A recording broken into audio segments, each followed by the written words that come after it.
Choice உங்களை என்னோட வர இருக்காது. நம்ம பார்க்க போற பாடம் வந்து பாத்தீங்கன்னா 6th சோசியல் சயின்ஸ்ல மொத்தம் 6 லெசன் சிவிக்ஸ் பார்க்க போறோம். இந்த 6 லெசன்ல மொத்தம் ஒரு டேட்டா எவ்வளவு எடுத்துக்கிட்டா 50 டேட்டா இருக்கு. கரெக்டா 50 டேட்டா இருக்கும். இயர்ஸ் எடுத்துக்கிட்டா ஒரு 20 இயர்ஸ் டேட்டா இருக்கும். முக்கியமான விஷயங்களா இருக்கும். பாக்குறதுக்கு ரொம்ப ஈஸியா தான் இருக்கு, ஜஸ்ட் ரீட் பண்ணிட்டு போலாம் அப்படின்னு தான் தோணும். பட் கொஸ்டினா கேட்கும்போது இது என்ன ஏப்ரல் 24 நவம்பர் 1 இல்ல ஜூலை 18 என்னடா இது அப்படின்னு ஒரு சின்ன கன்ஃபியூஸ் வரக்கூடாதுங்கிறது தான் இந்த விஷயம்.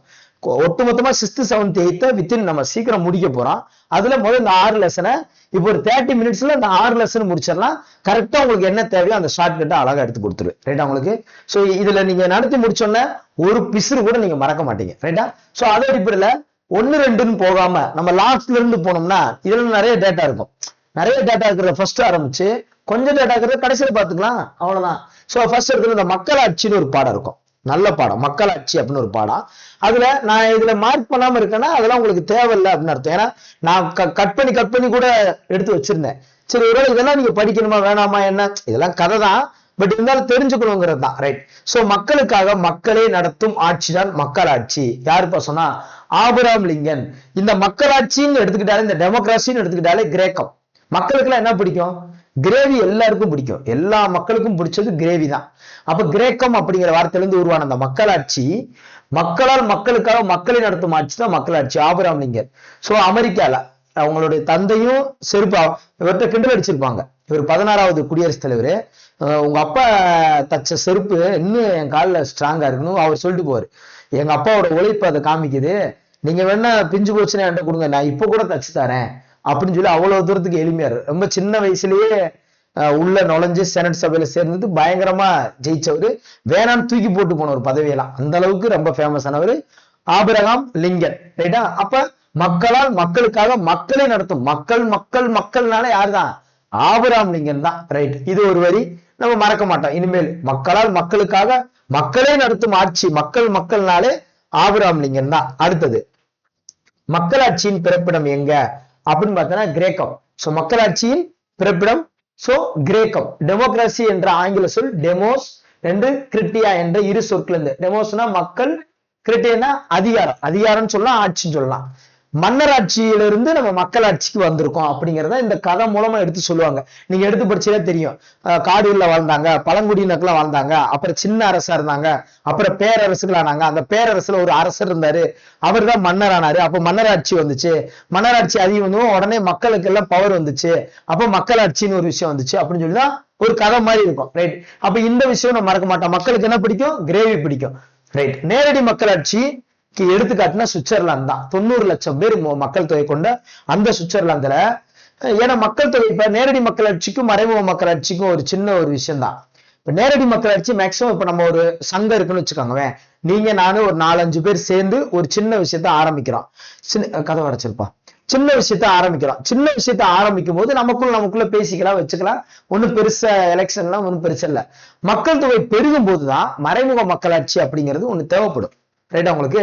அப்ப அந்த எலெக்ஷன்ஸ் மூலம் பிரதிநிதித்துவ ஆட்சின்னு சொல்லுவோம். மறைமுக மக்களாட்சிங்கிறத விட பிரதிநிதித்துவ ஆட்சி தேவைப்படும். நமக்கு பதிலா ஒருத்தர், இப்ப நம்ம சட்டமன்ற பாராளுமன்றத்துல நம்மளா போய் பேசுறோம், நமக்கு பதிலா ஒருத்தர் அனுப்புறோம்ல, அதான் பிரதிநிதித்துவ ஆட்சின்னு சொல்லுவாங்க.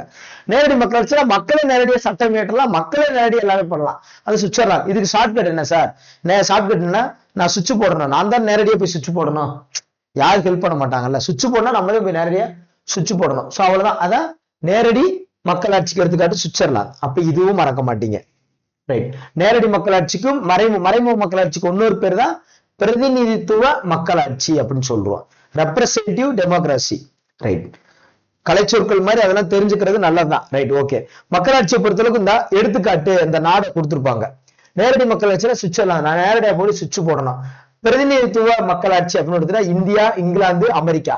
சோ கிட்டத்தட்ட இங்கிலாந்துல ஒரு 5 கோடி பேர், இப்ப நம்ம 150 கோடி கிட்ட நெருங்கிட்டோம். இங்கிலாந்துல ஒரு 5 கோடி பேர் இருக்காங்க.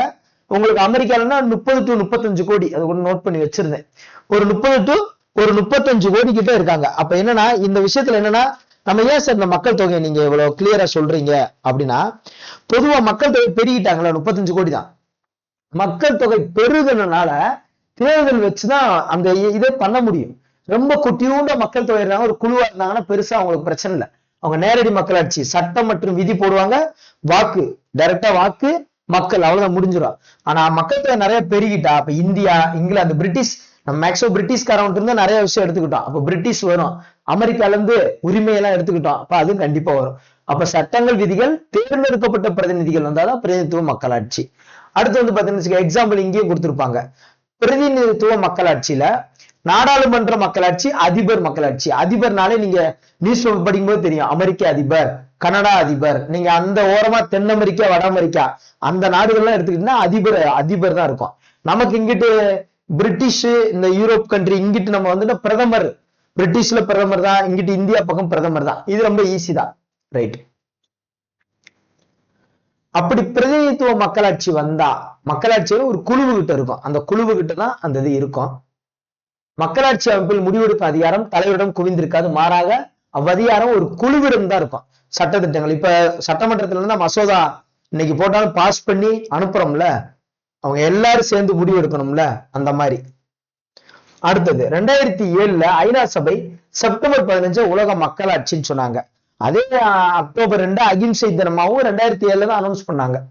அதே அகிம்சை தினம் அக்டோபர்ல 2ல இருந்து நம்ம அந்த அவருடைய அகிம்சை தினமா, அவர் பிறந்த நாளா அகிம்சை தினமா கொண்டாடுவோம் அப்படின்னு சொல்லி அதுவும் 2007 தான் ஐநா சபை அனௌன்ஸ் பண்ணாங்க. இந்த 2007 நம்ம ஐநா சபை சார்ந்து மறக்கவே கூடாது.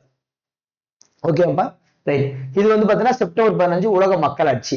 மக்களை பொறுத்தளவுக்கு வந்து பாத்தீங்கன்னு வச்சுக்கோங்க, இப்ப எப்படின்னா இதுக்கு செப்டம்பர் 15 மக்களாட்சிக்கு வந்து பெருசா ஷார்ட்கட் போடல நினைக்கிறேன்.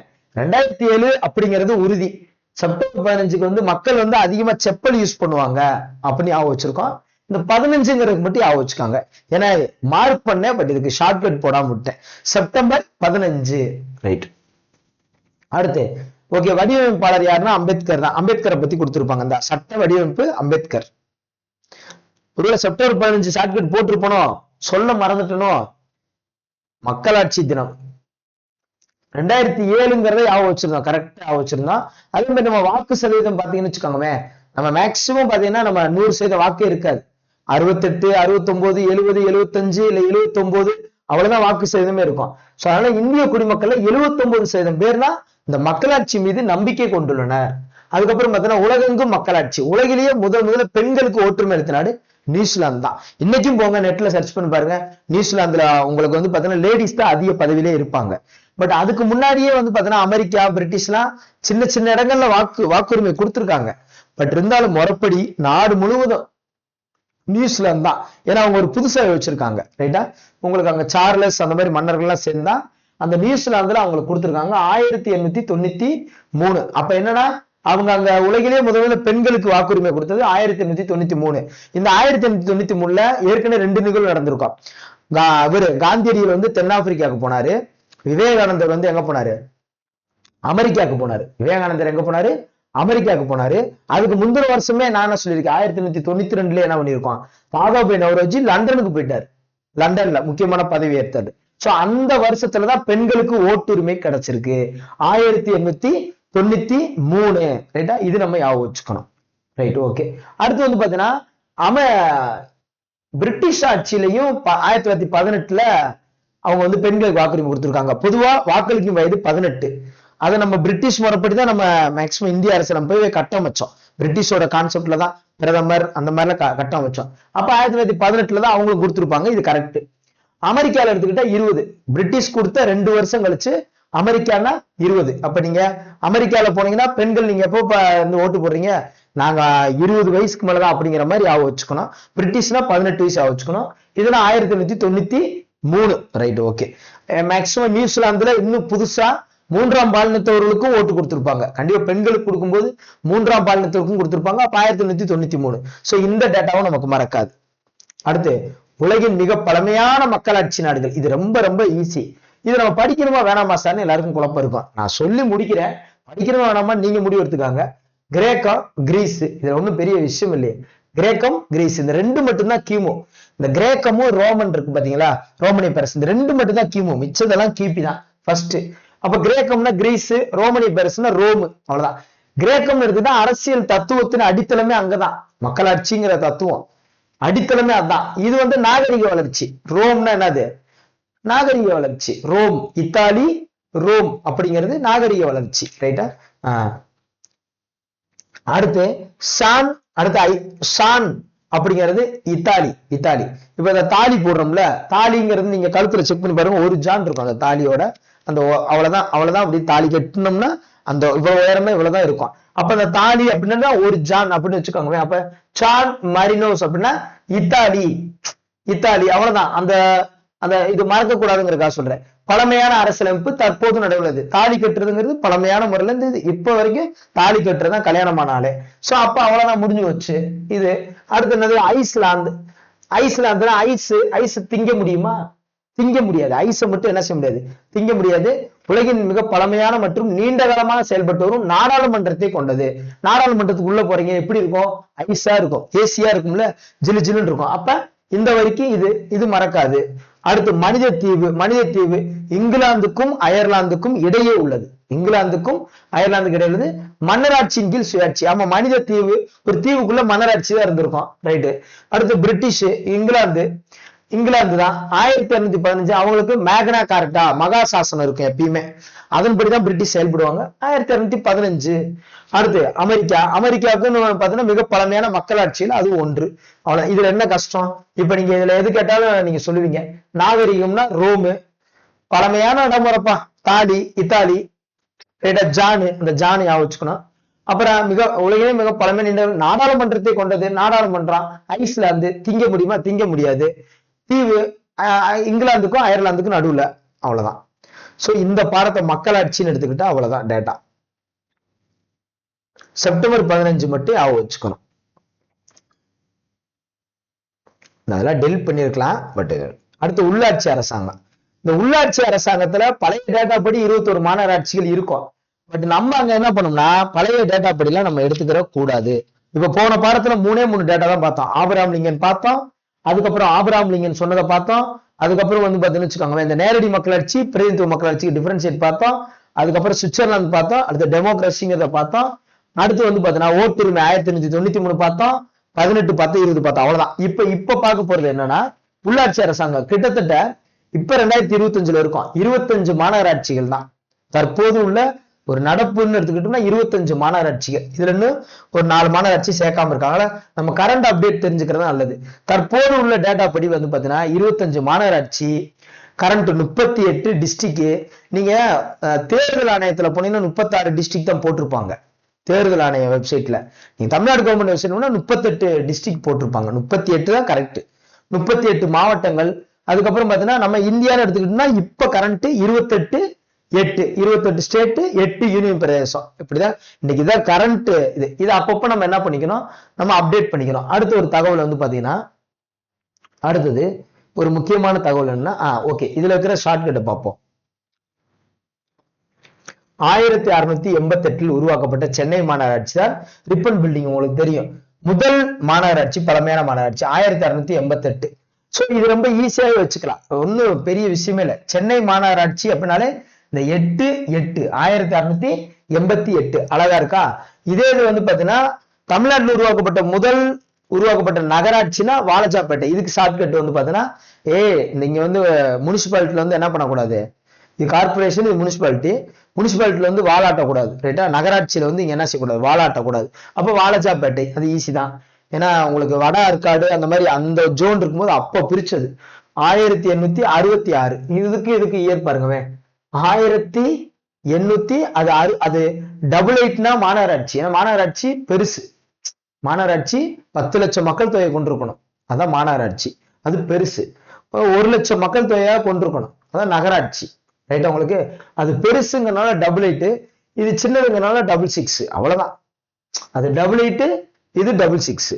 இங்க 66 வந்தா 8ன்னு முன்னாடி இருக்கணும், அங்க 88ன்னு வந்தா 6 முன்னாடி இருக்கணும். அப்ப இயர்ஸும் சரி இதுவும் சரி. அப்ப நகராட்சியும் மறக்காது, இதுவும் மறக்காது. 88னா சொல்லுங்க மாநகராட்சி, 66னா என்னது, நகராட்சி. அவ்வளவுதான். இதுல நம்ம 4 ஓட்டு போடுவோம். உங்களுக்கு தெரியும் நம்ம கிராமப்புறங்கள்ல இருக்கிறவங்க நம்ம வந்து பாத்தீங்கன்னா ஊராட்சி மன்ற தலைவர், வார்டு மெம்பரு அண்ட் ஒன்றிய கவுன்சிலரு, அப்புறம் மாவட்ட ஊராட்சி குழு உறுப்பினர், இவங்கெல்லாம் வந்து பாத்தீங்கன்னா கட்சி சார்ந்து நிப்பாட்டுவாங்க. நம்ம வாக்குச்சீட்டு உங்களுக்கு போடும்போது தெரியும், இது மஞ்சள் கலர் ஓட்டு, இவருக்கு வந்து பாத்தீங்கன்னா பிங்க் கலர் ஓட்டு போட்டிருப்போம், இவருக்கு ஒயிட் கலர்ல ஓட்டு போட்டிருப்போம், இவருக்கு கிரீன் கலர்ல ஓட்டு போட்டிருப்போம். இந்த மாதிரி ஒவ்வொன்றுக்கும் 4 ஓட்டு போட்டிருப்போம். நம்ம கிராமத்துல இருக்கிறவங்களுக்கும் உங்களுக்கு தெரியும். சோ அப்ப பல்வந்தராய் அமைப்படி 3 அடுக்கு இதுலதான் இருக்கும் இந்த உள்ளாட்சி. இதை பத்தி நம்ம 9th படிக்கும்போது இன்னும் தெளிவா படிப்போம். ரைட். அதன்படி இப்ப மாநகராட்சிக்குன்னா எப்படி மாநகராட்சிக்கு மேயர் இருக்காங்க, அங்க எப்படி ஆணையர் இருக்காங்களோ மேயர் இருப்பாங்க, அதுக்கப்புறம் ஆணையர் இருப்பாங்க. நகராட்சிக்கு அந்த மாதிரி ஆணையர் இருப்பாங்க. இதுல என்ன பேரூராட்சிக்கு இருக்கிறவங்க தான் செயல் அலுவலர், இஓ எக்ஸிகியூட்டிவ் ஆபீசர்னு சொல்லுவாங்க. பேரூராட்சிக்கு இருந்தா செயல் அலுவலர். அதே இது ஊராட்சி, அந்த மாவட்ட ஊராட்சி இருக்கு பாத்தீங்களா, அங்க இருந்தா அந்த ஒன்றியம்லாம் சேர்ந்து ஒரு மாவட்டம், அதாவது நம்ம ஏரியா வார்டு மெம்பர் இருப்பாங்க, அவங்க அங்க பாத்தீங்கன்னா பஞ்சாயத்து போர்டு தலைவர், அதுக்கு மேல ஒன்றியம் இருப்பாரு. ஒன்றியம் எல்லாம் அந்த முக்கியமான பகுதியெல்லாம் சேர்ந்து மாவட்ட ஊராட்சி இருக்கும். அந்த மாவட்ட ஊராட்சி அங்க வந்து பாத்தீங்கன்னா பிடிஓ இருப்பாரு. சோ என்ன பண்ணுவாருன்னா, அவர் பிடிஓட வேலைன்னா வட்டார வளர்ச்சி அலுவலர், அந்த வட்டாரம் ஃபுல்லா அவர் தான் பிடிஓ. சோ இஓக்கும் பிடிஓக்கும் டிஃபரன்ஷியேட் தெரிஞ்சுக்கணும், அவ்வளவுதான். அடுத்து நீலகிரி பெரம்பலூர்லாம் மாவட்டத்துல ஒவ்வொன்றிலும் 4 ஊராட்சி ஒன்றியம் தான் இருக்கு, வெறும் 4 தான் இருக்கு. ஏன்னா நீலகிரி பெரம்பலூர் ரொம்ப கம்மியான ஏரியாங்கிறதுனால 4 ஊராட்சி ஒன்றியம் தான் இருக்கு அப்படின்னு சொல்றாங்க. மாவட்ட ஊராட்சி மக்கள் தொகை பொறுத்தளவுக்கு உங்களுக்கு வந்து பாத்தீங்கன்னா மாவட்ட ஊராட்சிக்கு 50,000 பேர், 50,000 மக்கள் தொகை என்ற அடிப்படையில மாவட்டம் பல பகுதிகளை பிரிச்சிருக்கணும். இது 50,000 மறந்துடக்கூடாது. நான் எப்பவுமே சொல்லிட்டே இருப்பேன், 10 லட்சமா மாநகராட்சி, 1 லட்சமா நகராட்சி. அதுக்கப்புறம் என்னன்னா அதுலயும் வகையின இருக்கு, நகராட்சியிலயும் வகையின இருக்கு. பட் அப்புறம் பாத்துக்கலாம். பேரூராட்சியா உங்களுக்கு வந்து பாத்தீங்கன்னா கண்டிப்பான முறையில 10,000 பேர். சோ அது எப்பயுமே அந்த கேட்டகரி இருக்கணும். அதுல 50,000ங்கிறது இங்கதான் வரும். அப்ப நம்ம ஊராட்சிக்கு சார் 5,000 பேர் இருந்தாலும் மேக்ஸிமம் அந்த ஊராட்சியை நம்ம இது பண்ணிடலாம். இது 50,000 பேருங்கிறது வந்து பாத்தீங்கன்னா மாவட்ட ஊராட்சி, ஒரு 50,000 பேர் சேர்ந்து அது ஒரு ஒன்றியம், அது ஒரு ஒன்றியம், அப்படியே டிவைட் பண்ணி உருவாக்குவாங்க. ரைட்டு. அடுத்தது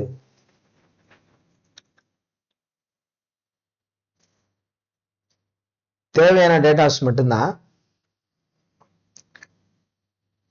அதுக்கப்புறம் பாத்தீங்கன்னா இந்த கூட்டம் எந்தெந்த நாட்கள் நடைபெறும்னு கேட்பாங்க. அது வந்து ஜனவரி 26, மே 1, ஆகஸ்ட் 15, அக்டோபர் 2 மட்டும் தான் நமக்கு தெரியும். எக்ஸ்ட்ரா 2 என்னன்னா மார்ச் 22, ஏன்னா உலக தண்ணீர் தினம். ஏன்னா தண்ணீர் ரொம்ப முக்கியமான ஒண்ணு. ஏன்னா உலக தண்ணீர் தினம் அன்னைக்கு நமக்கு தேவைப்படும் அப்படிங்கறதுதான். மார்ச் 22 அதுதான் நமக்கு பொதுவா. இப்ப தண்ணீர் தினத்துக்கு எப்படி சார் ஞாபகம் வச்சுக்கலாம் அப்படின்னா, உதாரணமா ஒரு நாளைக்கு 2 லிட்டர் தண்ணி குடிங்கன்னு சொல்லுவாங்க. என்ன சொல்லுவாங்க? ஒரு நாளைக்கு 2 லிட்டர் தண்ணி கட்டாயம் குடிங்க அப்படின்னு தான் சொல்றாங்க. சோ அப்படின்னா இந்த மார்ச் மாசம் 22 அப்படிங்கறத ஞாபகம் வச்சுக்கலாம். இப்ப 2 லிட்டர்னு நானும் இருக்கேன், இப்ப ஒய்ஃப் இருக்காங்க. இப்ப நான் 2 லிட்டர் வாட்டர் பாட்டில் வச்சுக்கணும், அவங்க 2 லிட்டர், ஒரு வீட்டுல 2 லிட்டர் 2 வாட்டர் பாட்டில் வச்சுக்காங்க. அது மார்ச் மாசம். என்ன மாசம்? மார்ச். அடுத்து நவம்பர் 1 உங்களுக்கு வந்து உள்ளாட்சி தினம். என்னது? லோக்கல் கவர்மெண்ட் சொல்லுவாங்க. உள்ளாட்சி தினம். ஊராட்சி தினம்னா ஏப்ரல் 24, உள்ளாட்சி தினம்னா நவம்பர் 1 உள்ளாட்சி தினம். ரைட்டாப்பா? இந்த நவம்பர் 1 தான் உங்களுக்கு ஒரு குழப்பம் வரும். தமிழ்நாடு தினம்னு சொல்லி முன்னாடி இருந்துச்சு, அவங்களுடைய ஆட்சியில, ஏடிஎம்கே ஆட்சி பீரியட்ல தமிழ்நாடு தினம். தமிழ்நாடு எப்போது பிரிக்கப்பட்டது, மொழிவாரி மாநிலங்கள் அடிப்படையில் தமிழ்நாடு எப்போது பிரிக்கப்பட்டதோ அன்னைக்குதான் தமிழ்நாடு தினம்னு அவங்க சொன்னாங்க. அப்புறம் இவரு மு.க. ஸ்டாலின் இவர் திமுக ஆட்சி வந்த பின்னாடி இல்ல ஜூலை 18 1968 வந்து பாத்தீங்கன்னா அவங்க ஒரு சட்டமன்றத்துல வந்து தீர்மானம் போட்டிருப்பாரு அறிஞர் அண்ணா. சோ அப்ப தீர்மானம் போடுவோம், அதைத்தான் தமிழ்நாடு தினமா கொண்டாடணும். ரைட்டா? தமிழ்நாடுன்னு அறிவிச்சது வந்து உங்களுக்கு 69ல தை மாசம் பொங்கல் அன்னைக்கு அறிவிச்சிருப்பாங்க. அது ஏன்னா அந்த கேப், ஏன்னா மத்திய அரசு அனுமதி கொடுக்கணும். இவங்க போட்டதை மத்திய அரசு அனுமதி கொடுக்கறதுக்கு அவ்வளவு நாள் ஆச்சு, அதனால அனௌன்ஸ் பண்ணாங்க. அது தமிழக அரசுன்னு ஒரு பேர் தான் இருந்துச்சு. அது தமிழ்நாடுன்னு சொல்லி மாத்தணும்னு சொல்லி 76 நாள் உயிர் நீத்தாங்கல்ல சங்கரலிங்கனார்லாம். தமிழ்நாடுன்னு ஒரு பேருக்காக உயிர் நீத்தார், கண்டிப்பா வச்சே ஆகணும். 76 நாள் உண்ணாவிரதம் வந்து உயிர் நீத்தார்னு படிச்சிருப்போம். சோ அப்ப என்னன்னா இதுவானா ஜூலை 18 தான் தமிழ்நாடு தினம், இப்ப இருக்கிற கரண்ட் டேட்டா. ரைட்டாப்பா? ஓகே. ஒரு சிலதுல என்ன நம்ம தான் அதை அப்டேட் பண்ணிக்கணும். அடுத்தது இது ஒண்ணு நான் சொன்னேன்ல, அந்த இது ஏப்ரல் 24 ஏன் நம்ம அந்த ஊராட்சி தினமா கொண்டாடுறோம்னா, பஞ்சாயத்து ராஜ் சட்டம் 1992 ஏப்ரல் 24ஆம் தேதி தான் கொண்டு வரப்பட்டது. அதனாலதான் ஊராட்சி தினம். உள்ளாட்சினா நவம்பர் 1, ஊராட்சினா ஏப்ரல் 24. இது எப்படி சார் ஞாபகம் வச்சுக்கிறது? ஏமாத்திட்டே இருப்பாங்க.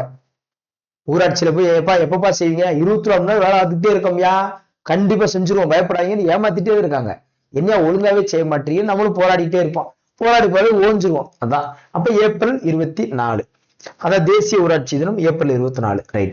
அடுத்து வந்து பெண்களுக்கு இடஒதுக்கீடு முதல் 33% இருந்துச்சு. அதுக்கப்புறம் பாத்தீங்கன்னா அதுல 33% 38% பேர் வெற்றி பெற்றாங்க. அப்ப 2016க்கு அப்புறம் பாத்தீங்கன்னா 50% பாதிக்கு பாதி கொடுத்துட்டாங்க. அடுத்தது தற்போது தமிழ்நாட்டின் உள்ளாட்சி அமைப்புகள், இந்த டேட்டா வந்து மாறும். இந்த டேட்டா பழைய டேட்டா. பட் நம்ம என்னன்னா இங்க தோராயமா நம்ம தெரிஞ்சுக்கிற வேண்டியது இருக்கு. இப்ப பாருங்க, இதுல 1000க்கு மேல இருக்கிறது எங்கேயாவது ஒரு நம்பர் இருக்கா? 1000க்கு மேல இருக்கு கிராம ஊராட்சிகள். எவ்வளவு? 12,000க்கு மேல இருக்கு. ஒரு கிராம ஊராட்சியில இன்னைக்கு நம்ம போய் ஒரு ஊராட்சி நம்ம ஊராட்சியில இருக்கோம், வில்லேஜ் பஞ்சாயத்துல. அப்ப அங்க போயிட்டு வந்து ஒரு வேலைக்கு சேரணும்னு வச்சுக்கோங்க, நம்ம கண்டிப்பா உள்ள ஒரு 12,000 ரூபாய் சம்பளம் கிடைக்கும். எவ்வளவு கிடைக்கும்? 12,000 ரூபாய் சம்பளம் கிடைக்கும். அப்ப நம்ம இதை வச்சுக்கிட்டாதான் ஒரு கிராம ஊராட்சினா உள்ள போனா கண்டிப்பா ஒரு மினிமம் ஒரு 12,000 ரூபாய் சம்பளம் கிடைக்கும். ஒரு கிளர்க்காவோ ஏதோ ஒண்ணு சும்மா அப்படி போனாலே ஒரு 12,000 சம்பளம் கிடைக்கும். ரைட்டாப்பா?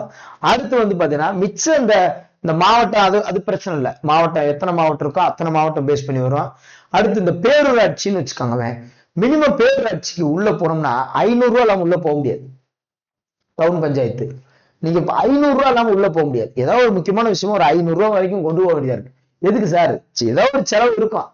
அந்த வரியை கட்டுங்க, அந்த வரியை கட்டுங்க, ஏதாவது ஒண்ணு கட்டுங்க. ஏதோ ஒரு 500 ரூபாய் இல்லாம நம்ம உள்ள போக முடியாது. ஒரு 500 ரூபாய் வரைக்கும் இருக்கும். சோ இப்ப இந்த ஊராட்சிக்கும் பேரூராட்சிக்கும் ஒரு வித்தியாசம் தெரிஞ்சுக்கிருச்சா? இதை விட்டுருங்க. அடுத்து நகராட்சி, அடுத்து வந்து மாநகராட்சி. நகராட்சி, மாநகராட்சி இது பிரச்சனை இல்லை. நம்ம இந்த டேட்டாவை நம்ம ஒரு என்ன கரண்ட் டேட்டாவோ கரெக்டான டேட்டாவோ நம்ம ஷார்ட்கட்டே போட்டு வச்சுக்கணும், வேலை ஈஸி. இவ்வளவுதான் டிஃபரன்ஷியேட்னு தெரிஞ்சுக்கணும். ரொம்ப கம்மி இருக்குல்ல என்னது? மாநகராட்சி, ஏன்னா பெருசு. சோ அவ்வளவுதான். அடுத்து நகராட்சி ஒரு 130 சில்லற. எவ்வளவு? 130. அது மாவட்ட ஊராட்சி. இந்த மாவட்டம்னா மாவட்டத்தை ஒட்டுனாப்புலதான் இருக்கும். புரியுது உங்களுக்கு? இவ்வளவுதான் விஷயம். ரைட். இப்பதான் மாநகராட்சி கூட பார்த்தோம், 25 மாநகராட்சின்னு பார்த்தோம்ல. சோ அவ்வளவு. இப்ப சொல்லுங்க, கிராம ஊராட்சி ஒரு 12,000 சம்பளம் இருக்கு சார். பேரூராட்சி போனா கண்டிப்பா 500 ரூபாய் எல்லாம் போக முடியாது சார். இவ்வளவுதான். ஓகே, இப்ப இந்த டேட்டா முடிஞ்சிருச்சு. அடுத்த டேட்டா தேசிய சின்னங்கள். அடுத்து தேசிய சின்னங்கள். பறவைகள் சரணாலயம் எங்க இருக்கு? புதுக்கோட்டை மாவட்டத்துல விராலிமலையில மயில்களுக்கான பறவைகள் சரணாலயம் இருக்கு. உங்களுக்கு தெரியும் ஆல்ரெடி அணில்கள் சரணாலயம் விருதுநகர்ல இருக்கு, சிறுலிபுத்தூர்ல இருக்கு அப்படின்னு சொல்லி நம்ம எப்படி பழைய புக்ல படிச்சிருப்போமோ அதே மாதிரி மயில்களுக்கான சரணாலயம் விராலிமலை. இப்படி ரெக்கையை விரிக்கும்ல அழகா, அதான் விராலிமலை மயில்களுக்கான சரணாலயம் அங்க இருக்கு. தேசிய சின்னங்களை பொறுத்த அளவுக்கு இதில் நடுவுல ஒரு சில டேட்டா கொடுத்திருப்பாங்க. ஓங்கில், அதாவது அந்த டால்பின் வந்து என்ன பண்ணும்னா மீயோடி பயன்படுத்தி, வௌவால் எப்படி பயன்படுத்தும் அது மாதிரி பயன்படுத்தி இறைய பிடிக்கும். கங்கை நதிப்புறத்து கோதுமை பண்டம் அப்படின்னு பாரதியார் சொன்னாரு. அப்ப கங்கை நதி தான் நம்ம இந்தியாவோட நதி. பிரம்மபுத்திரா எவ்வளவுதான் நீளமா போனாலும் அது இந்தியாவில கம்மியா தான் பாயுது. அப்ப 25 அதான் நம்ம இந்தியாவோட நீளமான நதி. அளவு பாருங்க, 25 சூப்பரா இருக்கா? 25 ரைட்டா? அடுத்து பிரம்மபுத்திரா 2,900 கிலோமீட்டர், ஆனால் இந்தியாவில கம்மியா தான் பாயுது அப்படின்னு சொல்லி ஒரு சின்ன சின்ன டேட்டா கொடுத்துருப்பாங்க. அடுத்து இமாம்பஸ், நீங்க ஃப்ரூட்ஸ் கடைக்கு போனீங்கன்னா கேட்டீங்கன்னா தெரியும். முகலாயர் காலத்துல மன்னர்களுக்காக விளைவிக்கப்பட்டது அவ்வளவு டேஸ்டா இருக்கும். மாம்பழம்னாலே இமாம்பஸ்ன்னு சொல்லுவாங்க. ரொம்ப காஸ்ட்லியாவும் இருக்கும். அந்த மாதிரி மாம்பழம் தான் அது. நம்ம தேசிய பழமா நம்ம வச்சிருக்கோம்ல, இது மாநில பழம் பலாப்பழமா வச்சிருக்கோம். நம்ம தேசிய அளவுனா மாம்பழத்தை வச்சிருக்கோம். அடுத்து இந்த பெரிய ஆலமரம், நம்ம இது வந்து ஆலமரம் தானே நம்மளுடைய தேசிய மரம். சோ அந்த ஆலமரம் அப்படிங்கறத அடையாறு தியோசாபிக்கல் சொசைட்டிலையும் ஒரு பெரிய மரம் இருக்கு.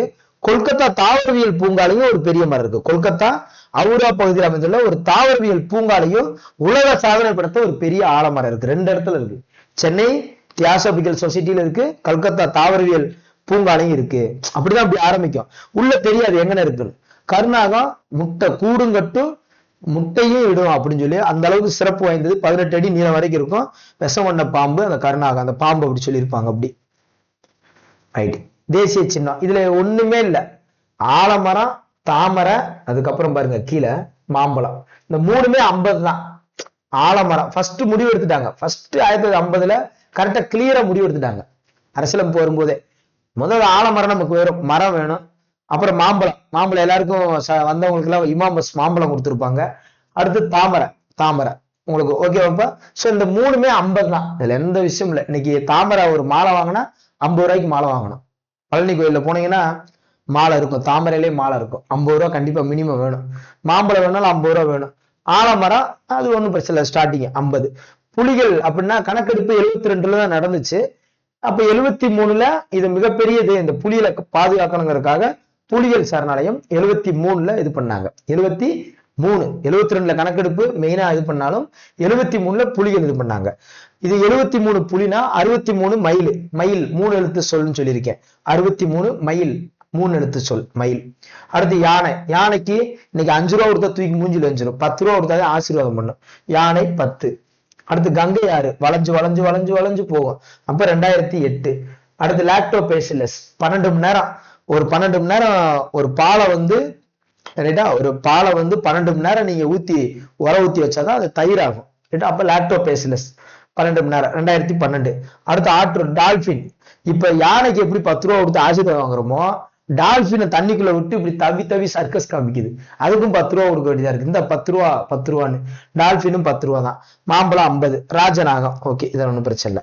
ஸோ இதெல்லாம் தேசிய சின்னங்கள் சார்ந்தது. இந்த ஏரியா உங்களுக்கு ஒன்றும் பிரச்சனை வராது. இதுல வந்து நீங்க அந்த பட்டாம்பூச்சியை மட்டும் ஆட் பண்ணிக்காங்க, பட்டாம்பூச்சியும் பலாப்பழம் மட்டும் ஆட் பண்ணிக்காங்க. வரையாடு, மரகதப்புறா, செங்காந்தல் மலர், பனைமரம், பட்டாம்பூச்சி, பலாப்பழம், இதை மட்டும் ஆவச்சுக்காங்க. தேசிய கொடியை பொறுத்தளவுக்கு வந்து பாத்தீங்கன்னா நம்ம வேலூர் மாவட்டத்துல குடியாத்தத்துல நெய்யப்பட்டது. நம்ம வேலூர் மாவட்டம், நம்ம சுதந்திரம் வாங்கினது உங்களுக்கு தெரியும், வெள்ளிக்கிழமை நம்ம சுதந்திரம் வாங்கினோம். அதே மாதிரி காந்தியடிகள் சுட்டுக் கொல்லப்பட்டது வெள்ளிக்கிழமை தான், வெள்ளிக்கிழமை தான்.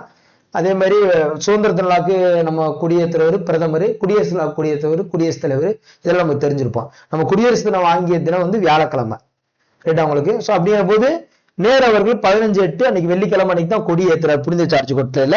இன்னைக்கு அதை நம்ம வச்சிருக்கோம், அந்த கொடியை பத்திரப்படுத்தி நம்ம வச்சிருக்கோம். பிங்களி வெங்கையா, அதாவது தேசிய கொடியை பார்த்தாலே சில பேருக்கு கண்ணீர் வந்துடும் உணர்ச்சிப்பட்டு. அப்ப பிங்களி வெங்காயம் உரிக்கும் போது கண்ணீர் வரும்ல, அவர் தான் வடிவம் வச்சிருக்காரு. வேலூர்னா வேல்கம்பு. இப்ப கொடி இருக்குல்ல வச்சுக்கோங்க, ஒரு கொடி ஒரு கம்பு இருக்குன்னா அது வேல்கம்பு மாதிரி தானே, கொடி கம்புங்கிறது ஒரு வேல்கம்பு தானே. அப்ப வேலூர்ல குடியாத்தத்துல நெய்யப்பட்டது, அவ்வளவுதான். அந்த ஒரு சின்ன விஷயம் தான் நம்மளை யாவப்படுத்தும், மறக்காம.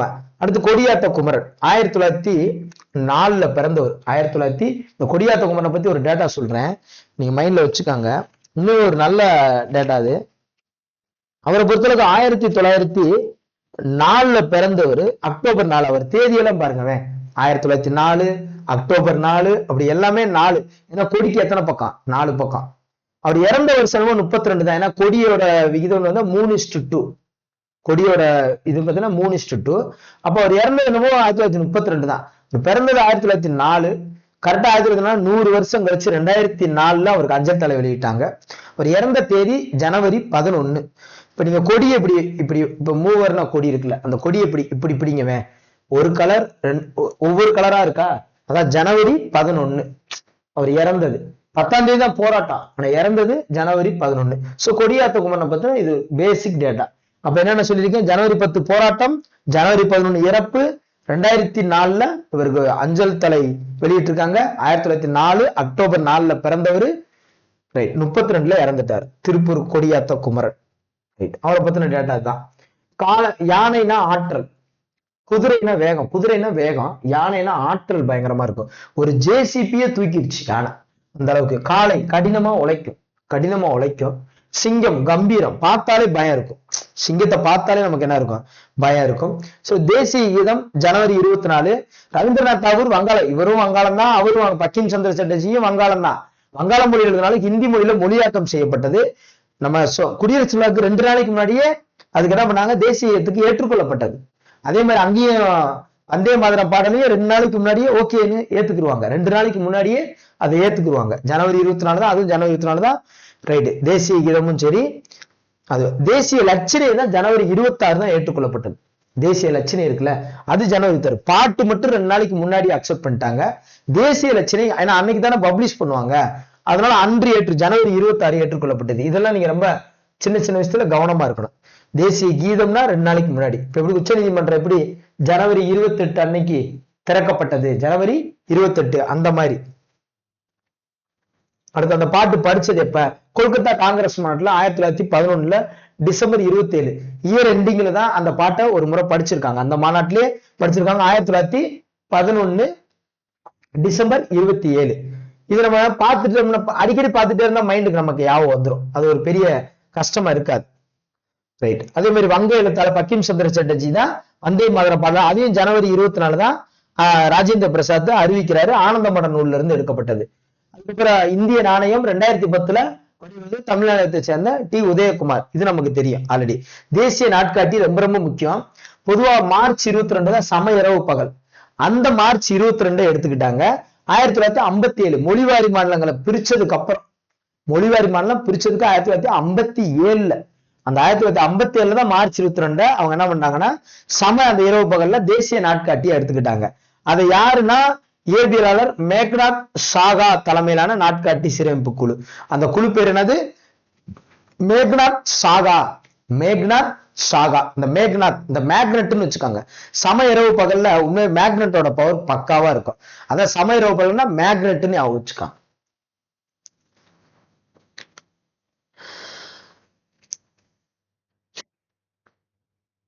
ரைட். இந்த பாசறைக்கு திரும்புறது ஜனவரி 26 குடியரசு விழா 3 நாள் அப்படின்னு சொல்லுவாங்க. ஜனவரி 29 மாலை 6 மணிக்கு பாசறைக்கு திரும்புவாங்க. மகாத்மா காந்தியடிகள்னால இந்த பாருங்க சர்வதேச அகிம்சை நாளா 2007 அக்டோபர் 2 அனௌன்ஸ் பண்ணாங்க. ஏற்கனவே அதே 2007 தான் நம்ம பார்த்தோம். இனிமேல் பார்ப்போம் நினைக்கிறேன். 2007 ஏற்கனவே பார்த்தோம் நினைக்கிறேன் உங்களுக்கு. அதே 2007 தான் உள்ளாட்சிங்கிற 2007 தான் ஐநா சபை அறிவித்தது ஊராட்சி தினம் நினைக்கிறேன். ஊராட்சி தினம்னா ஏப்ரல் 24, ஏப்ரல் 24 ஏதோ 2007 அனௌன்ஸ் பண்ணுச்சுன்னு நம்ம சொன்னோம். Right, okay. செப்டம்பர் 15 மக்களாட்சி தினம். அதுக்கு தான் ஷார்ட்கட் போடல. பாத்தீங்கன்னா அந்த ஷார்ட்கட் போடலைன்னா நம்மளே மறந்துடும். செப்டம்பர் 15 மக்களாட்சி தினம் 2007 இது பண்ணாங்க. ரைட். இது அக்டோபர் 2 காந்தினால 1869 பிறந்தாரு. அது எப்பயும் மறக்க கூடாது. ட்ரிபிள் எயிட்ல போறாரு. அது அடிக்கடி, ஏன்னா இப்பதான் +2 கூட சொன்னேன். ட்ரிபிள் எயிட்ல போவாரு. காந்தியடிகளை சுட்டு கொண்டது வெள்ளிக்கிழமை தான், ஜனவரி 30 தான், 1948 தான். சாயங்காலம் 5:12 மணிக்கு கரெக்டா அவரை சுட்டுக் கொள்றாங்க. 6 முறை முயற்சி 6வது முறை தான் அந்த கோட்ஸே 6 முறை முயற்சி எடுத்திருக்காரு. 1934-35 இருந்தே முயற்சி எடுத்திருக்காரு. பல முறை ரயில கவுத்திருக்காங்க, அவர் போன கார்ல வெடிகுண்டு வீசியிருக்காங்க. நிறைய முயற்சி எடுத்து 6வது முறை இது பண்ணி விட்டாங்க பாவம். சோ அப்படிங்கிற போது இது 2007 அந்த அங்கீகரிச்சு சர்வதேச அகிம்சை தினமா 2007. அதுக்காக இந்த டேட்டாவை நான் உங்களுக்கு கிளியரா சொன்னேன். அவ்வளவுதான்.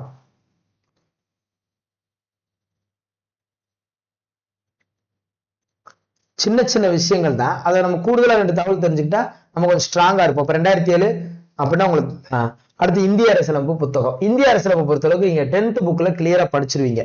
அதுல இருக்கிற டேட்டாஸே இதுல இருக்கும் அப்படின்னா அதுல இருக்கிற டேட்டா தான் இதுல இருக்கும். அது ஒன்றும் பிரச்சனை இல்லை இதுல. பட் இருந்தாலும் இந்த இடத்துல என்ன இருக்கு அப்படின்னு நம்ம பாக்குறது நம்ம கடமை தானே. ரைட். ஏதாவது ஒரு 1 டேட்டா, ஒரு 2 டேட்டா, ஜனவரி 26, ஜனவரி அதெல்லாம் உங்களுக்கு தெரியும்.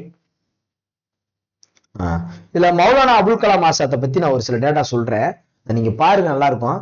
அரசியலமைப்பு சட்டத்தை உருவாக்கும் நோக்கில 389 உறுப்பினர்களை கொண்ட இந்திய அரசியலமைப்பு சட்டம் 1946 உருவாக்கப்பட்டது. டிசம்பர் 9 மறக்கவே கூடாது. டிசம்பர் 9 நம்ம மறக்கவே கூடாது. ரைட்டா. அதன் தலைவராக ராஜேந்திர பிரசாத் தேர்ந்தெடுக்கப்பட்டார். டிசம்பர் 9 மறக்கக்கூடாது. டிசம்பர் 11 மறக்கக்கூடாது. டிசம்பர் 13 மறக்கக்கூடாது. டிசம்பர் 11 மறக்கக்கூடாது. டிசம்பர் 13 மறக்கக்கூடாது. 3 தேதி மறக்கக்கூடாது. இதுல பாருங்க, நேரு, படேலு, மௌலானா அபுல் கலாம் ஆசாத், ராதாகிருஷ்ணன் இந்த யூனியன் இது பிடிச்சாங்கல்ல, யூனியன் பிரதேசம், ஜம்மு அண்ட் காஷ்மீரை யூனியன் பிரதேசம் அனௌன்ஸ் பண்ணி அதை முறைப்படி இது பண்ணாங்க பாத்தீங்களா. அந்த அதில் போய் படிச்சு பாருங்க. படேலோட பிறந்தநாள் அன்னைக்கு தான் அதை அனௌன்ஸ்மெண்டே பண்ணியிருப்பாங்க. அது பாத்தீங்கன்னா தெரியும். மௌலானா அபுல் கலாம் ஆசாத் ஒரு படிப்பறிவு ரொம்ப கம்மி தான். அவர் ஒரு ஐஐடியை உருவாக்கியிருக்காரு, யூஜிசியை உருவாக்கியிருக்காரு, கல்வியோட அமைச்சரா, முதல் கல்வி அமைச்சர் வந்திருக்காரு. அவரை பத்தின ஒரு சில டேட்டா சொல்றேன் பாருங்க. அவர் பாத்தீங்கன்னா மெக்கால பிறந்தவர். எங்க மெக்கால 1888 பிறந்தவர். மெக்கால பிறந்தவர் அபுல் கலாம் ஆசாத். சிலபஸ்ல இருக்காரு, ஆனா பட் புக்ல பெரிய உங்களுக்கு டேட்டா இருக்காது. நான் ஒரு சில டேட்டா சொல்றேன் பாருங்க. மெக்கால 1888 பிறந்திருப்பாரு. 1888 மெக்கால பிறந்திருப்பாரு. ஒரு பேசிக் டேட்டா, இன்னும் நல்லா டெப்தா கூட அப்புறம் பாத்துக்கலாம். அதுக்கப்புறம் பாத்தீங்கன்னா அல் ஹிலால் அல் பலாக் அப்படிங்கிற பத்திரிகையை நடத்திருக்காரு. அல் ஹிலால் அல் பலாக் அள்ளிடுவார். அப்துல் கலாம் ஆசாத்துனாலே சுதந்திரமா எல்லாம் எதிர்த்தாலும் அள்ளிடுவார் இருக்கு. படிப்பா புத்தகம்னா அள்ளிடுவாரு எல்லாமே. சரி, அதான் அல் ஹிலால் அல் பலாக் அப்படின்னு சொல்லி நடத்திருக்காரு. காங்கிரஸ்ல தலைவரா தேர்ந்தெடுக்கப்பட்ட 1920 காங்கிரஸோட தலைவராகவும் இருந்திருக்காரு மௌலானா அபுல் கலாம் ஆசாத் 1920. அதுக்கப்புறம் பாத்தீங்கன்னா காந்தி இவர் என்ன சொல்லியிருக்காங்கன்னா, இவர் ஒரு பிளாட்டோ, அரிஸ்டாட்டில், பிதாகரஸ் இவங்களுக்கெல்லாம் மிஞ்சியவர்னு பாராட்டிருக்காரு காந்தி. பிளாட்டோ, பிதாகரஸ், அரிஸ்டாட்டில விட மிஞ்சிட்டா இருப்பா அவர், பயங்கரமா ஒரு பானு மௌலானா அபுல் கலாம அவரு பாராட்டிருக்காங்க. ஐஐடி 1951 ஐஐடியை உருவாக்குனவரும் இவர் தான். யூஜிசிங்கிற கமிட்டி 1953 3 எழுத்து சொல் யூஜிசி 53 உருவாக்குனார். ஐஐடி இன்னைக்கு நம்பர் 1 இருக்குல்ல, 1951 இது உருவாக்குனவர் அவர் தான். 1958 மரணம் அடைஞ்சார். இவருக்கும் அம்பேத்கருக்கும் ஒரு சின்ன தொடர்பு இருக்கும். எப்படின்னா, மௌலானா அபுல் கலாம் ஆசாத்துக்கு 2 வருஷத்துக்கு முன்னாடி தான் அம்பேத்கர் இறந்திருப்பார். 56 அம்பேத்கர் இறந்தார். மொழிவாரி மாநிலங்கள் 1956 பிரிச்சோம்ல, அப்பதான் அம்பேத்கர் இறக்குறாரு. அவருக்கு 90 பாரத ரத்னா. இவர் 2 வருஷம் கழிச்சு இறந்திருப்பார். இவர் 58 இறந்திருப்பார். இவருக்கு 92 பாரத ரத்னா. அவ்வளவுதான். 90 பாரத ரத்னா, 56 இருந்திருப்பாரு. இவரு 58 இருந்திருப்பாரு. இவருக்கு 92 பாரத ரத்னா. இந்த ஒற்றுமை நம்ம வச்சுன்னு வச்சுக்கோங்க, இவங்களுக்கு ரொம்ப ஈஸியா இருக்கும். சிலபஸ்ல இருக்கிறதுனால சொல்றேன். அவரை பத்தி ஒரு வரி வருதுன்னா அவரை பத்தி சும்மா ஜஸ்ட் ஒரு தகவல் தெரிஞ்சுக்கிட்டா நமக்கு ஈஸி தானே. 2 வருஷம் 11 மாசம் 18 நாட்கள் கண்டிப்பா 1949 நவம்பர் 26 தான் போய் சப்மிட் பண்ணாங்க. கண்டிப்பா 7 பேர் கொண்ட குழு தான். அதுக்கப்புறம் டிசம்பர் 9 தான் அந்த ஃபர்ஸ்ட் கூட்டம் நடைபெற்றது. அரசியலமைப்பு சட்டத்தின் தந்தை அம்பேத்கர் தான். 60 நாடுகளுக்கு போனாங்க. 64 லட்சம் செலவழிச்சாங்க. 60 நாடுகளுக்கு போனாங்க. அப்ப 60 லட்சம் தானே செலவழிச்சிருக்கு. இதுல 4 லட்சம் இடிக்குது. சரி, டாக்ஸ் இருந்திருக்கும் அந்த காலத்துல அப்படிங்கிற மாதிரி. 60 நாடு 64 லட்சம். அதுக்கப்புறம் 2000 திருத்தங்கள். திருத்தம்னா என்னது? இப்ப 2000 நோட்டே செல்லாதுன்னாங்கல்ல, அது ஒரு திருத்தம் தானே. 2000 திருத்தங்கள். இவ்வளவும் வச்சுதான் அந்த அரசியலமைப்பு உருவாச்சு அப்படின்னு சொல்லி போட்டிருப்பாங்க. அடுத்தது அடிப்படை உரிமைகள். இது நம்ம 10th புக்லயே நம்ம படிப்போம். அடிப்படை உரிமைகள் எப்படிங்கிறத நம்ம 10th புக்லயே படிப்போம். ரைட். இவங்கெல்லாம் அந்த 7 பேர் கொண்ட குழு அந்த பேர் போட்டிருப்பாங்க. அந்த பேரும் மறந்துடக்கூடாது. இதுல வந்து அல்லா இருப்பாரு, ஆச்சாரி இருப்பாரு, எல்லாமே இருப்பாங்க. பாருங்க, அம்பேத்கர் இருக்காரா, அடுத்து கோபாலசாமி கோபால் இருக்காரா, கோபால் வடிவேலு, அடுத்து முன்சி என்னது முன்சின்னு ஒருத்தர், அடுத்து சையமது சாகுல்லா அல்லா ஒருத்தர் இருக்காரா, மாதவ ராவ் ஒருத்தர் இருக்காரா, கிருஷ்ணமாச்சாரி கிருஷ்ணர், கோபாலு கிருஷ்ணரு, ராவு, முன்சி, அம்பேத்கர், அல்லாடி கிருஷ்ணசாமி, கிருஷ்ணமாச்சாரி இருக்காரு, அல்லாடி இவங்க எல்லாம் சட்ட வல்லுநர்கள். 395 உறுப்புகள், 22 பகுதி, 8 அட்டவணை இடம்பெற்றிருந்தன. தற்போது 448 உறுப்புகள், 25 பகுதிகள், 12 அட்டவணைகள் தற்போது இருக்கு. தற்போது அதே மாதிரி வந்து பாத்தீங்கன்னா சட்ட திருத்தம் 105 2021 வரைக்கும் 105 முறை அப்படின்னு சொல்லி சொல்லுவாங்க. தற்போது வந்து பாத்தீங்கன்னா 106 வந்துருச்சு. ஏப்ரல் 7 2021 2023 படி இப்ப சொல்றது போன வருஷம் முந்தின வருஷப்படி 2023 ஏப்ரல் படி 106வது சட்ட திருத்தம் வரைக்கும் 106 வரைக்கும் பண்ணிட்டாங்க. இன்னும் அடுத்து இப்ப ரீசெண்ட் அமெண்ட்மெண்ட் இருந்தா நம்ம படிச்சுக்கலாம். அப்ப 106 வரைக்கும் 2023 23 6 அப்ப 106 23 23 6 106. சரி, அடுத்து ஹீலியம் வாயில சேஃப்டி பண்ணி வச்சிருக்காங்க. அவ்வளவுதான். சோ எல்லாமே பார்த்துட்டோம். எல்லாமே சட்ட ஆலோசகர் ராவ், BN ராவ், அவர் சட்ட ஆலோசகராகவும் இருந்தாரு. ரைட். அடுத்து என்ன பார்க்கலாம்? ரைட். இந்த பாடம் பன்முகத்தன்மை அறிவோம். இதுல வந்து அந்த இது மட்டும் டேட்டா தான் ரொம்ப முக்கியம். இந்தியாவில் பேசப்படும் முதல் 5 மொழிகள், இதுதான் ரொம்ப முக்கியம். இந்த இதுலயே இருக்கிறது இதுதான் முக்கியம். இதுல பாருங்க, மொத்த மக்கள் தொகை சரி இந்தி 43. இதை எப்படி ஞாபகம் வச்சுக்கலாம்னா, பொதுவா தமிழ் 5வது இடத்துல இருக்கு. அதான் 5 மட்டும் கணக்கு எடுத்திருக்காங்க. தமிழ் 5வது இடத்துல இருக்கு, அதை மட்டும் வச்சுக்காங்க. 5 இணைகள் மாதிரி 5வது இடத்துல இருக்கு. பெர்சன்டேஜும் 5 தான் இருக்கு. அப்ப நம்ம அப்ப ஹிந்தி தான் ஸ்டேட்ல அதிகமான மக்கள் ஹிந்தி பேசுறாங்க. 43. அதுக்கப்புறம் வங்காளத்தை 2ஆ பிரிச்சாங்களா, மேற்கு வங்காளம் கிழக்கு வங்காளம்னு. அப்ப 2வது இடத்துல வங்காளத்துக்கு அப்புறம் எந்த ஸ்டேட்டை பிரிச்சாங்க? தெலுங்க பிரிச்சாங்க. அப்ப தெலுங்கு. அடுத்து தெலுங்குக்கு அப்புறம் பெரிய ஸ்டேட்னா மகாராஷ்டிரா, கொஞ்சம் மும்பை, ஏன்னா பங்குச்சந்தை அங்கதான் இருக்கு, நிறைய RBI நிறைய விஷயங்கள் இருக்கிறதுனால ஓகே. அப்ப மராத்தி மகாராஷ்டிரா. ரைட். மராத்தி 7. அப்புறம் தமிழ் நம்ம 5 அடுத்த இருக்கும். ஸோ இந்த ஆர்டர்ல இன்னும் மறக்காது உங்களுக்கு. ஆமா சார், ஹிந்தி, அப்புறம் அங்கிட்டு வங்காளம், இங்கிட்டு தெலுங்கு, அப்புறம் மராத்தி, அப்புறம் தமிழ் சார். நம்ம 5 சார். நம்ம 5 தான் 5 தான். இப்ப இதுல இருக்கிற ஒரு விஷயம் என்னன்னா 43 கூட்டினா என்ன வருது? 7 வருது. 43 ஹிந்தி 7.5 சண்டை வந்துகிட்டே இருக்கும். அடுத்து வங்காளம் 8, வங்காளம் 8. அடுத்து வந்து பாத்தீங்கன்னா தெலுங்கு 6. இது பக்கம் பக்கமா இருக்கு. தெலுங்கு மராத்தியும் 6.93 7க்கும் ஒரு பெரிய டிஃபரன்ஸ் இல்ல. நம்மளை பொறுத்தளவுக்கு இது 7 தான், இது 7 தான், இது 7 தான். நம்ம 5, இதுல மட்டும் 8, வங்காளம் மட்டும் 8. அதை 8 2 பிரிச்சுட்டா அவ்வளவு. இங்கிட்ட ஒரு முட்டை, இங்கிட்ட ஒரு முட்டை, கிழக்கு வங்காளம் மேற்கு வங்காளம் 2 பிரிச்சுட்டா அவ்வளவு இருக்கு. அப்படி ஆவரிச்சு ஈஸி தான். இப்ப மொத்த மக்கள் தொகை 2018 இது ஆர்டர் பண்ணாலும் சரி, பெர்சன்டேஜ் கேட்டாலும் சரி, நொறுக்கி விட்டு போயிட்டே இருக்கலாம். அடுத்தது தொல்லியல் கண்டுபிடிப்புகளை 60% தமிழ்நாட்டில் தான் இருக்கு. இது வரைக்கும் இந்திய தொல்லியல் கண்டுபிடிப்பு 60%. எப்படி 79% மக்களாட்சி நம்ம மேல நம்பிக்கை வச்சிருக்காங்களோ 60% தமிழ்நாட்டுல தான். 60% வந்து பாத்தீங்கன்னா நம்ம இதெல்லாம் கண்டுபிடிக்கிறாங்க. பிடிச்சி எல்லாரும் தோட்டம் துறவு எதையும் விடுறதில்ல, எல்லாத்தையும் தோண்டி எடுத்துறது. அடுத்து நடனங்கள். நடனம் இதுல நீங்க சத்திரியா மட்டும்தான் வச்சுக்கணும், மிச்சம் எல்லாமே தெரியும். கதக் அப்படின்னா வட இந்தியா, ரைட்டா? வட இந்தியால என்னது கதக், அது ஓகே, அது பிரச்சனை இல்லை. சத்ரியா அப்படின்னா அஸ்ஸாம், அஸ்ஸாம் அஸ்ஸாம் அப்படின்னா அப்படின்னா என்னடா சத்தியம் பண்றதுக்கு உஸ்ஸுங்கிற, அதான் சத்ரியானா அஸ்ஸாம் அப்படிங்கிறது, ரைட்டா? அடுத்து வந்து பாத்தீங்கன்னா மணிப்பூர், மணிப்பூர்னா மணிப்பூரி, ஒடிசானா ஒடிசி, ஆந்திரானா குச்சிப்புடி. ஆந்திரால ரவுடி பையன் நிறைய வைப்பான், குச்சை பிடிச்சுக்கிட்டே தெரியும், அலே அடிச்சு பிடுவோம்டா, அதான் குச்சிப்புடி. கர்நாடகானா எக்ஸ கானா, கானா கானா கானான்னு கர்நாடகத்துல எப்ப பார்த்தாலும் கானா கானா தான். கேரளானா கதகளி, தமிழ்நாடுனா பரதநாட்டியம், இதெல்லாம் தெரிஞ்ச ஒண்ணுதான். சத்ரியானா அஸ்ஸாம், அதை மட்டும் ஞாபகம் வச்சுக்கணும். சத்ரியானா அஸ்ஸாம், அதை ஞாபகம் வச்சுக்கணும். அடுத்து இதுலயும் இருக்கும். இப்ப நம்ம ஆட்டத்துல எந்த குழப்பமும் இல்லை. நம்ம பொம்மல ஆட்டமா இருக்கட்டும், கோலாட்டம், நம்ம ஆட்டத்துல எந்த பிரச்சனையும் இல்லை. கேரளால பாருங்க மோகினி ஆட்டம், அடுத்து தெய்யம், மோகனாட்டம், தெய்யம், தெய்யம், ரைட்டா? உங்களுக்கு தெய்யம்னு ஒரு அது பகுதியே சொல்லுவாங்க, ரைட்டா? ஏன்னா தெய்வங்களை அதிகமா வணங்குவாங்க. கேரளா மேல அடிச்சு தெய்வங்கள் நிறைய வணங்குவாங்க. மோகினி ஆட்டம் அந்த இப்படி போட்டு இப்படி கண்ணுக்குள்ளேயே டான்ஸ் ஆடிடுவாங்க. அடுத்து பஞ்சாப் பாங்க்ரா, பஞ்சாப் பஞ்சாப் வந்து பலே பலே பலே, இவ்வளவுதான். இந்த 2 விரலை வச்சுக்கிட்டு 1 மணி நேரம் கூட ஆடிக்கிட்டே இருக்கலாம். அடுத்து குஜராத் தாண்டியா ஆட்டம் ஆட அப்படின்னு சொல்லிட்டு குச்சியை வச்சுட்டு கார்பா, குஜராத்னாலே கார் தான்.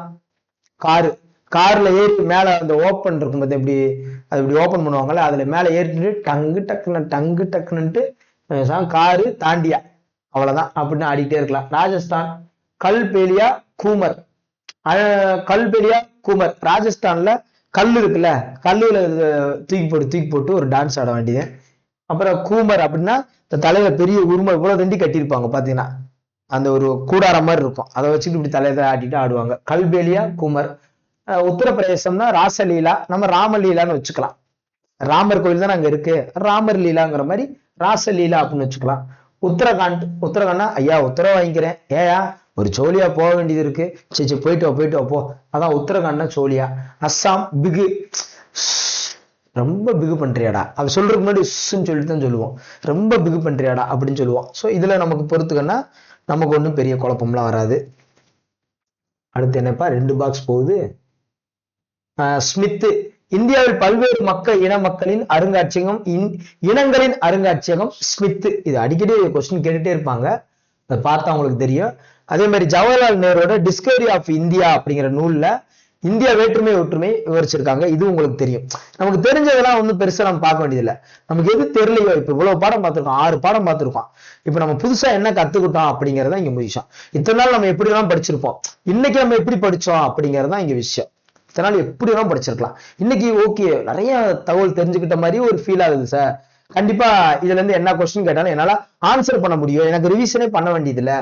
நான் 100 பாடத்துல 6 பாடத்தை மைனஸ்ன்னு வச்சுக்கிறேன். இந்த பாடத்துல பாருங்க, இந்த பக்கம்ல ஒரே பக்கம் ஒரே ஷார்ட்கட். இங்க 27 இருக்கா, இங்க 90 இருக்கா, கீழே 27 இருக்கும், 90 இருக்கும். ஏன்னா அம்பேத்கர் வந்து 1927 தான் பிஹெச்டி வாங்கியிருப்பாரு. அம்பேத்கர் 1990 பாரத் வாங்கியிருப்பாரு. அவர் பாரத் வாங்குறது 1990 விடுதலை ஆயிட்டாரு. யாரு? Nelson Mandela. சோ 27 ஆண்டுகள் சிறை வாழ்க்கை அவருக்கு. அவர் 27 பிஹெச்டி முடிச்சாரு. இதுவும் சேம் இயரா இருக்கும்.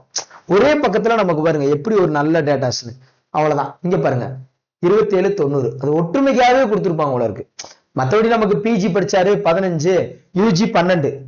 யூஜிஏ 12ல ஸ்கூல் வந்து எல்பின்ஸ்டன் ஸ்கூல், எல்பின்ஸ்டன் கல்லூரிங்கிறோம்ல. 2008ல வந்து ஸ்கூலு, 12ல யூஜி, 15ல பிஜி, 16ல ஆய்வு பட்டம், அந்த மாதிரிதான் வந்துகிட்டே இருக்கும். 27ல கொலம்பியா யூனிவர்சிட்டியில பிஎஸ்டி, 90ல பாரத ரத்னா. இப்ப ஈஸியா இருக்கு உங்களுக்கு. இப்ப சொல்லுங்க பாப்பா, நெல்சன் மண்டேலாவுக்கும் அம்பேத்கருக்கு என்ன பொருத்தம்னா டக்குன்னு பொருத்திருங்க. இது அதிக எழுத்தறிவு.